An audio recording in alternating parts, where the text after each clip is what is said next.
हाल ही में राहुल गांधी अपने कांग्रेसी नेताओं के साथ भारत न्याय यात्रा में लगे हैं और हाल ही में राहुल गांधी की ये यात्रा कानूनी पचड़े में फंस गई।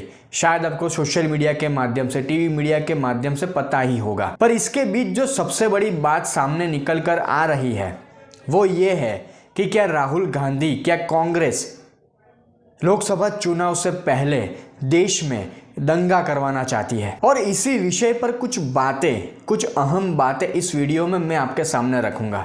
बस आप इस वीडियो को लाइक करें, शेयर करें और हाँ, मेरी इस चैनल को सब्सक्राइब करना न भूलें।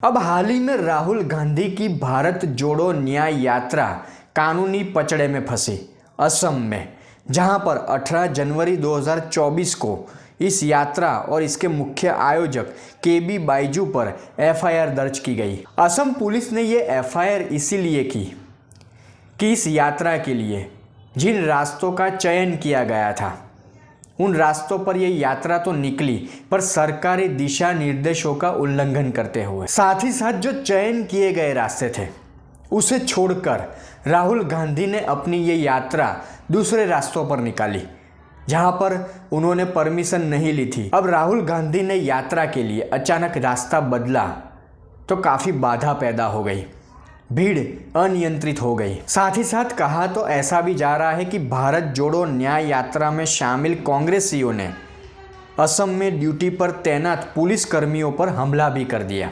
असम में जो एफआईआर हुई उसमें यह भी कहा गया कि रैली की वजह से क्षेत्र में भगदड़ और दंगा जैसे हालात पैदा हो गए।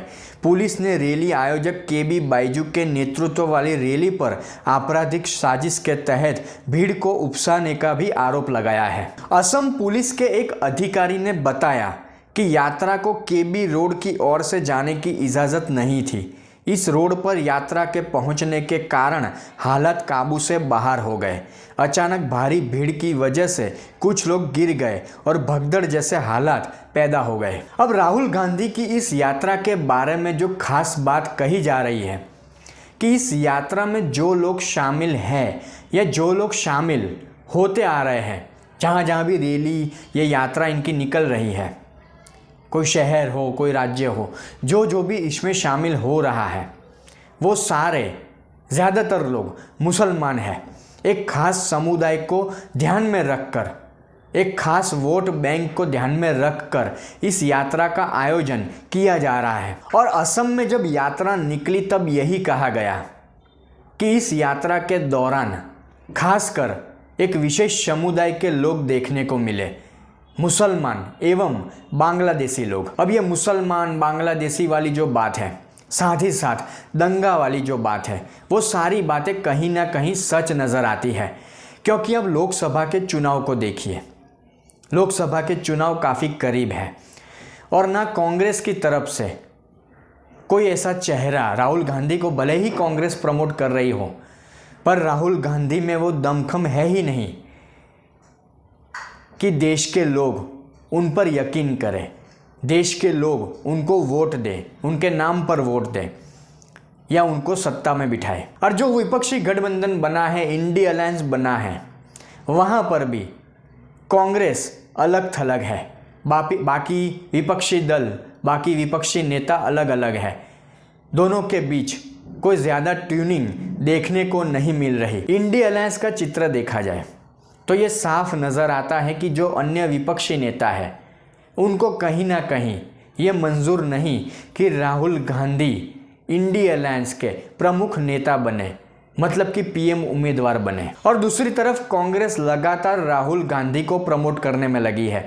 कांग्रेस ने एक तरफ से मन बना ही लिया है कि पीएम उम्मीदवार के तौर पर राहुल गांधी का चेहरा ही होगा 2024 में, जो इंडिया अलायंस के नेताओं को, दूसरे नेताओं को मंजूर नहीं। और सबसे बड़ी बात कि कांग्रेस का वोट बैंक अगर देखा जाए तो कांग्रेस को वोट देने वाले ज़्यादातर लोग मुसलमान हैं। 2019 के लोकसभा आंकड़ों को देखा जाए, लोकसभा चुनाव के आंकड़ों को देखा जाए तो लोकसभा चुनाव में सबसे ज़्यादा वोट 2019 में कांग्रेस को मिले हैं मुसलमानों के। और आज जब राम मंदिर का मुद्दा है, चारों तरफ राम नाम की धूम है, सारे हिंदुओं के वोट 80% हिंदू वोट नरेंद्र मोदी को जाने वाले हैं लोकसभा चुनाव में।